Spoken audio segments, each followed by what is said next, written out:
Grundelemente der Esoterik von Dr. Rudolf Steiner. 28. Vortrag, gehalten in Berlin am 31. Oktober 1905.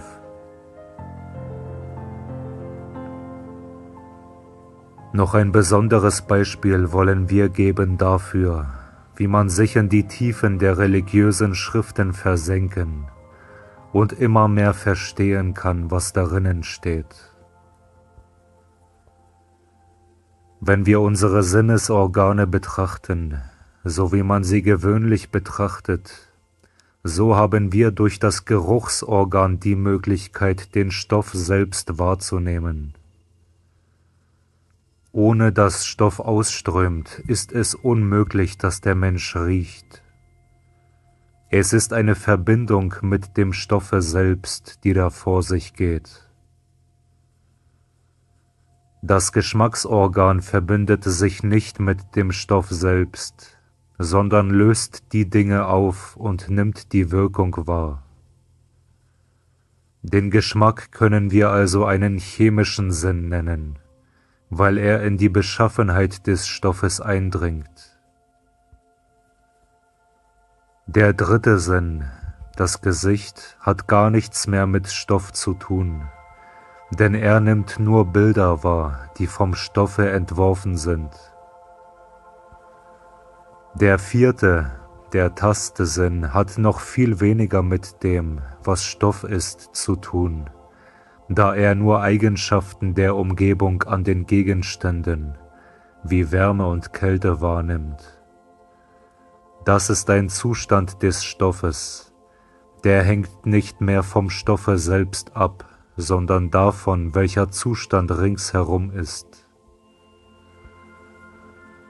Das Gehör hängt gar nicht von der Luft ab, denn wir nehmen nur die Schwingungen der Luft, die Vibrationen wahr. Dasjenige, was durchaus in einer zum Materiellen ganz äußerlichen Beziehung steht. Es ist der Stoff, die Luft nur das Durchgangsmittel für die Schallwellen. Die unterste Stoffwahrnehmung ist der Geruch, dann kommt der Geschmack, dann das Gesicht, dann der Tastsinn und dann der Gehörsinn. Wir können uns nun fragen, nehmen wir den Tastsinn, was ist Wärme und Kälte? Was im Wärmeäther enthalten ist. Also der Tastsinn nimmt wahr den Wärmeäther, das Gesicht nimmt wahr den Lichtäther, der Geschmack nimmt wahr den chemischen Äther, der Geruch nimmt wahr den atomistischen oder Lebensäther, das Gehör nimmt wahr die Luft. Ein sechster und ein siebenter Sinn, die sich erst künftig entwickeln werden, würden wahrnehmen das Wasser und die Erde. So haben wir in unseren Sinnen eine aufeinander folgende Stufenreihe für das, was wir unsere Stoffe nennen. Verfolgen wir zunächst unsere drei unteren Sinne. Der Gesichtssinn nimmt durch den Lichtäther die Gegenstände um uns herum wahr.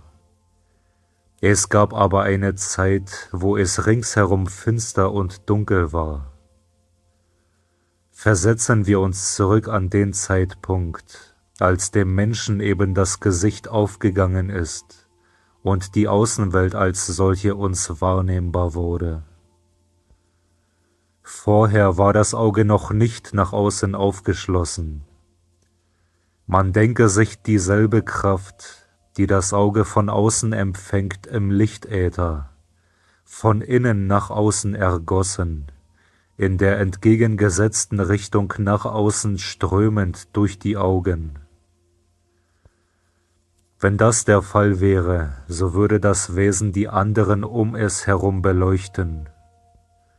Solches war vorhanden in einer gewissen Zeit, als die Menschen das Zyklopenauge besaßen. Das Leuchten war durch das ausströmende Licht bewirkt. Das strömte von innen nach außen. Der Mensch beleuchtete damals, wie manche Meerestiere noch heute, die Gegenstände ringsherum und seinen eigenen Körper. Dazumal hatte der Mensch noch kein Bewusstsein für sich, sondern er war damals lediglich ein Mittel für die entsprechende Gottheit, um für die Gottheit die Welt zu beleuchten. Die Gottheit hatte kein anderes Mittel, die Gegenstände ringsherum zu sehen, als die Augen der Menschen. Als der Mensch noch keinen Verstand hatte, da war es möglich, dass das aktive Licht der Gottheit durch ihn hindurchging und die Gegenstände beleuchtete. Der Mensch war Mittler für die Gottheit. Diese wollte durch das Licht die fest begrenzten Gegenstände sichtbar machen. Dadurch, dass das Licht durch den Menschen hindurchging, wurde der Mensch selbst gestaltet. Bevor das Licht durch den Menschen hindurchging, brauchte die Gottheit noch nicht das Licht, weil die Gegenstände noch nicht fest waren, sondern flüssig, so dass man das Licht noch nicht brauchen konnte. Das ist der Zustand, den die Bibel schildert. Es war finster auf der Tiefe, und der Geist Gottes brütete über den Gewässern. Die Welt war damals richtiges Wasser. Auch Gold und Silber und die anderen Metalle rannen damals, waren flüssig. Als innerhalb des Wassers wie Eisbrocken die festen Gegenstände entstanden, da gliederte sich der Mensch ab, und das Licht wurde notwendig. Gott sprach, es werde Licht, und es ward Licht. Und da bekam der Mensch auch erst seine Gestalt. Das ist der Moment, als der Lichtäther hineingeleitet wird und sich die festen Bestandteile absondern. Gott machte eine Feste. Früher war alles eine wässrige Substanz. So wie der Lichtäther in das Feste geleitet wurde, so wurde der chemische Äther in das Wasser geleitet. In den Menschen wurde die chemische Verwandtschaft hineingearbeitet, als er noch flüssig war. Die chemischen Verwandtschaftsverhältnisse, nach denen sich heute die verschiedenen Substanzen verbinden, wurden dem Einzelnen eingeprägt. Dann kommen wir in einen Zustand zurück, da der Mensch und auch die ganze Erde noch luftförmig war.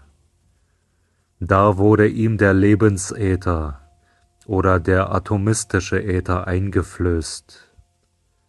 Der Lebensäther wurde damals durch den Menschen in die Welt hineingeleitet. Nun fassen wir noch einmal den Zustand ins Auge, der war, als Gott sprach, es werde Licht. Die Erde fängt an, sich zu verdichten, die Erde wird beleuchtet. Das war also so, dass der Mensch damals eigentlich erst anfing, fest zu werden. Nun mussten ihm die früheren Kräfte erhalten bleiben. Wir haben jetzt den Zustand erreicht, da der Mensch das Licht durch sich selbst hindurchgehen lässt. Dann fand eine vollständige Umkehrung statt. Der Mensch fing nun an, das Licht von außen wahrzunehmen. Ursprünglich wurde durch ihn in diese Welt hineingeleitet erstens der atomistische oder Lebensäther, zweitens der chemische Äther, drittens der Lichtäther. Umkehr, drittens Wahrnehmung des Lebensäthers, Zweitens Wahrnehmung des chemischen Äthers. Erstens Wahrnehmung des Lichtäthers. Dann bekommt der Mensch das Licht aus der Welt zurück, in Klammern Umkehrung des Wirbels. Er hat früher selbst geleuchtet, jetzt strömt das Licht in ihn ein.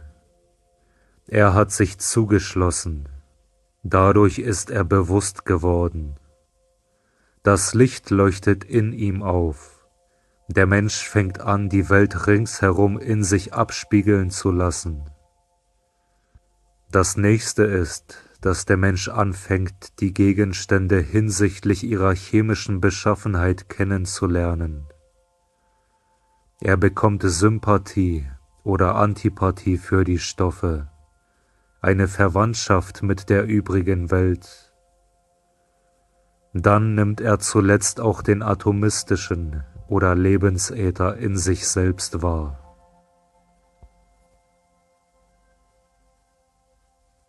Durch das Hineinleiten des Lichtes in die Welt hat der Mensch seine feste Gestalt bekommen. Durch das Hineinleiten des chemischen Äthers hat er Verwandtschaft mit der Welt bekommen. Durch das Hineinleiten des atomistischen Äthers hat er das Leben bekommen. Also bekam er durch die Augen die Gestalt, durch den Geschmackssinn die Verwandtschaft mit der Welt, durch seinen Geruchssinn die Nase, das Leben. Jehova blies den lebendigen Odem in seine Nase ein. Wenn wir uns mit solchen Vorstellungen den religiösen Schriften nähern, dann finden wir, dass die tiefsten Wahrheiten in sie hineingelegt sind. Wir wollen sehen, ob sie ursprünglich in der Weise hineingelegt worden sind, wie wir sie jetzt haben.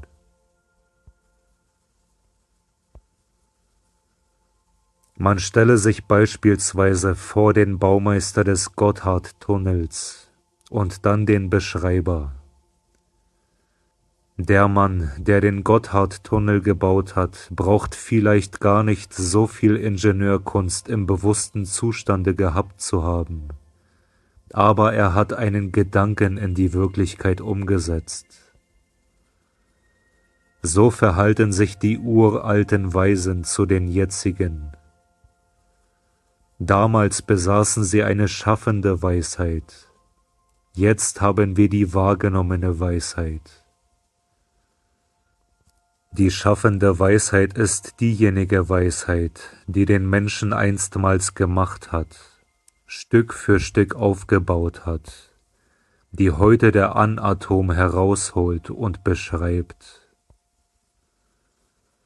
Die schaffende Weisheit ist genau dieselbe wie die heute herausgeholte Weisheit. Sie ist in die Welt hineingelegt worden.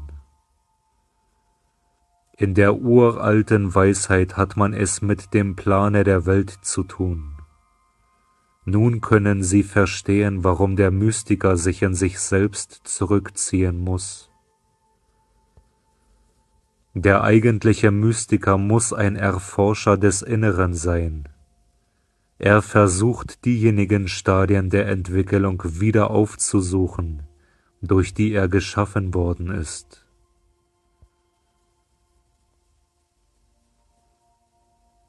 Könnten wir die Augen vollständig vor allem Licht verschließen und dann in uns Licht schaffen, bis die Welt von innen heraus beleuchtet erscheint, dann könnten wir uns in uns selbst versenken in die schaffende Weisheit und im Inneren alles durchschauen. Das hat einen praktischen Wert, denn man erinnert sich daran, dass im Grunde genommen der Mensch sich dadurch aufgebaut hat, dass er durch das Mineral-, Pflanzen- und Tierreich hindurchgegangen ist. Das ist auch alles in ihm. Was draußen in der Welt ist, sind die zurückgebliebenen Reste dessen, was der Mensch einmal auch war. Das menschliche Herz war in seiner Entstehung in Verwandtschaft mit dem, was draußen vor sich gegangen ist. In dem Augenblicke, wo man sich in das Herz vertieft, schafft man sich die Umwelt, wie sie damals war, als in der lemurischen Zeit das Herz entstand. Wenn man sich auf die Tätigkeit des Herzens konzentriert, kann man hervorzaubern die ganze Umgebung der damaligen lemurischen Zeit, als das Herz sich bildete. Es tauchen dann die lemurischen Landschaften in uns auf. Wer aufs Herz sich konzentriert, sieht die Entstehung des Menschengeschlechtes.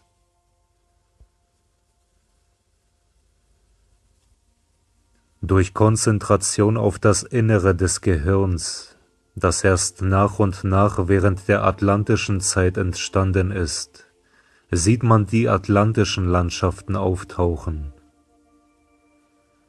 Konzentriert man sich auf das Sonnengeflecht, so wird man zu den Hyperboreern geführt. So steigt man rückwärts auf in die verflossenen Welten. Das ist kein in sich Brüten, sondern ein wirkliches Wahrnehmen der einzelnen Organe in ihrer Verwandtschaft mit der Welt. Auf diese Weise hat Paracelsus seine Mittel gefunden und kuriert. Er wusste, dass digitales Purpurea entstanden ist, als das menschliche Herz entstand. Durch Konzentration auf ein Organ erscheinen entsprechende Heilmittel. So stehen die Glieder des Makrokosmos mit der mikrokosmischen Natur des Menschen im Zusammenhang. Jetzt kann man leicht verstehen, was es heißt. Der Mensch bekommt rotes, warmes Blut und die höheren Tiere auch. Das heißt, der Mensch wird von da an befähigt, sich von der ganzen Umgebung abzusondern, selbstständig, eine in sich geschlossene Ganzheit zu werden. Der Fisch ist das nicht. Der Fisch ist so warm wie seine Umgebung. Mit dem roten, warmen Blute kam die Fähigkeit für den Menschen, in sich Wärme zu entwickeln. Da konnte der Mensch sich von seiner Umgebung absondern. Vorher war er so warm wie seine Umgebung. Was ist da eigentlich geschehen? Man betrachte den undifferenzierten menschlichen Organismus vor der lemurischen Zeit. Wir haben ein gleichmäßiges Wärmeverhältnis auf der ganzen Erde. Der Wärmezustand im Menschen ist ebenso wie der Wärmezustand außen. Nun wird der Wärmezustand im Inneren ein höherer. Dieser Wärmezustand im Menschen bedeutet nun Eigenwärme, Wärme, die in Anspruch genommen wird in der Besonderheit. Und draußen in der Welt entsteht das Entgegengesetzte, Wärme, Feuer, das hergegeben wird. Vorher gab es draußen auch noch kein Feuer. Es wurde erst möglich, in der Natur Funken zu erzeugen, als drinnen im Menschen Feuer auftrat. Draußen war seit der Zeit das wohltätige Feuer, das hergegeben wird, und im Menschen das egoistische Feuer. Und nun haben wir den Zeitpunkt, in welchem das Feuer für den Menschen geistigen Wesen entzogen wurde. Dem Körper eines bestimmten geistigen Wesens haben die Menschen ihre Wärme entzogen, Agni. Dadurch musste sich das, was früher da war als Feuergeist in der Welt, zurückziehen und konnte dann nur noch zeitweise erscheinen in Gestalt von Feuer. Die Prometheus-Sage beruht auf dieser Tatsache. Der Gott hat seinen früheren Körper verloren und schafft sich in dem äußeren Feuer einen neuen Körper. Da haben Sie ein ganz besonderes Beispiel, wie der Mensch in gewisser Weise zerstörend wirkt auf die Elementarkräfte der Natur. Der Mensch hat das Element Feuer selbst hervorgerufen, indem er selbst ein Sonderwesen geworden ist. Darum ist es ein okkulter Satz, dass der Mensch im Grunde genommen den Elementarwesen gegenüber ein Zerstörer ist. Das geht sehr weit und lässt uns klar erscheinen, dass der Mensch heute noch in seiner Umwelt fortwährend neue Verhältnisse, neue Naturkräfte schafft, indem er sich selbst weiterentwickelt. Er gestaltet die Erde aus. Das Feuer ist entstanden in der lemurischen Zeit, daher konnte Lemurien durch das Feuer untergehen, welches der Mensch selbst geschaffen hatte.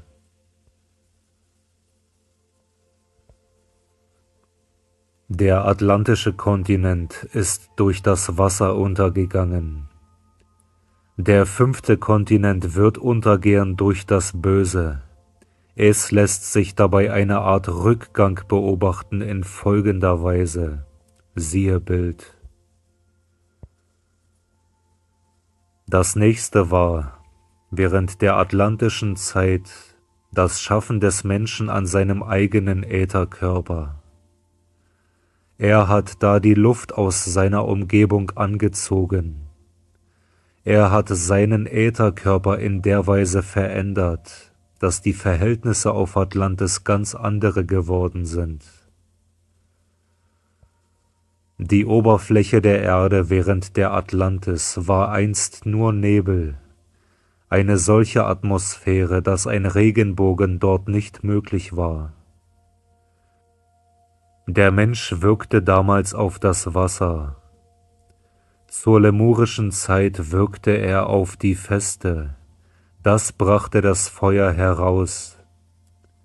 In der atlantischen Zeit wirkte er auf das Wasser. Das bewirkte das Licht.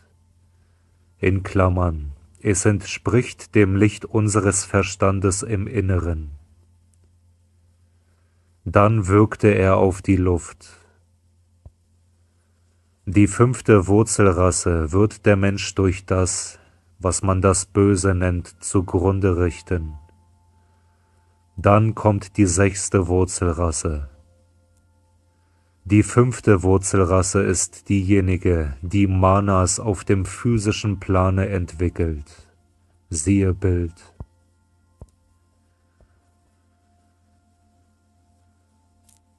In der urindischen Kultur lebte man in einem Zustande, der dem Manas in einer Art tiefem Trancezustand entspricht. Da wird den alten Indern von den Rishis die uralte Weisheit geoffenbart. Die 2. Offenbarung geschah bei den Persern in einem Zustande, ähnlich dem unseres tiefen Schlafes. In diesem Zustande hörte der Mensch das Wort. Es war der Zustand des alten persischen Schlaftrance. Honover heißt das Wort bei den Persern. 3. Offenbarung. Die vorderasiatischen Völker, Babylonier, Ägypter nehmen durch Manas im Bilderbewusstsein wahr. Sie haben Visionen oder Traumgesichte. 4. Offenbarung. Helles, waches Tagesbewusstsein wurde ausgebildet bei den Semiten, den Griechen und Römern.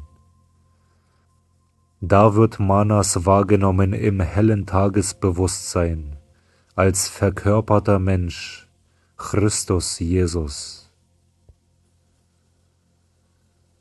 Bei den Indern finden wir also den Trance des physischen Körpers. Bei den Persern finden wir den Tiefschlaf des Ätherkörpers. Bei den vorderasiatischen Völkern finden wir das Bilderbewusstsein des Astralkörpers.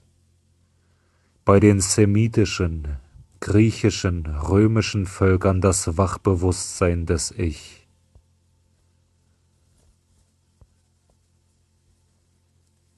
Jetzt, in der 5. Unterrasse, hat man nicht die Wahrnehmung eines wandelnden Manas, sondern das Höchste sieht diese Rasse in dem psychischen Erleben der einfachen Begriffe. Unsere Unterrasse hat das psychische Manas entwickelt, die gewöhnliche Wissenschaft. Die 6. Unterrasse wird ein überpsychisches Mana entwickeln.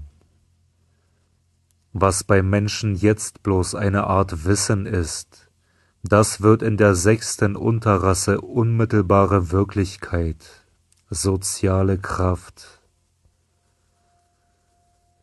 Die 6. Unterrasse hat den Gesellschaftsorganismus sozial zu durchdringen mit demjenigen, was alle vorhergehende Entwicklung hervorgebracht hat.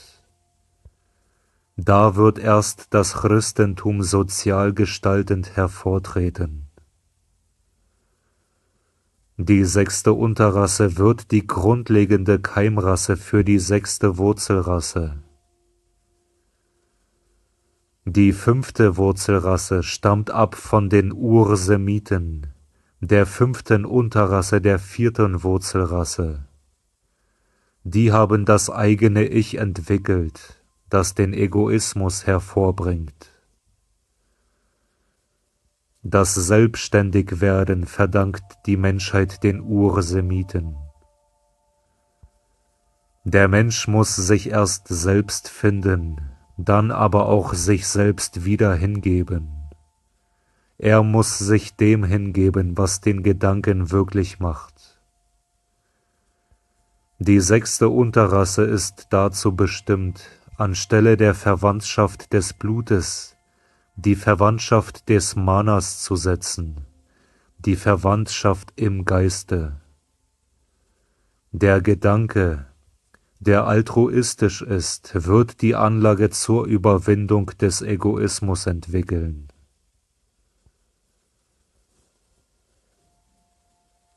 Die 7. Unterrasse wird eine Frühgeburt sein.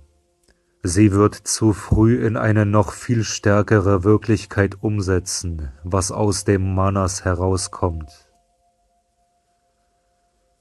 In der 6. Unterrasse wird die Anlage gegeben werden zur Überwindung des Egoismus, aber so, dass Gleichgewicht gehalten wird zwischen Selbstheit und Selbstlosigkeit. Der Mensch der 6. Unterrasse wird sich weder verlieren nach außen, noch sich abschließen nach innen. Bei der 7. Unterrasse tritt eine Art Hypertrophie ein. Der Mensch strömt dann nach außen aus, was er jetzt in sich hat, seinen Egoismus. Die Mitglieder der 6. Unterrasse dagegen halten das Gleichgewicht. Die 7. Unterrasse verhärtet den Egoismus. Da wird später das englisch-amerikanische Volk als etwas Starres hineinragen in die 6. Wurzelrasse, wie heute die Chinesen ein starrer Rest sind der atlantischen Zeit, der 4. Wurzelrasse. Von der angloamerikanischen Rasse geht der Weltegoismus aus.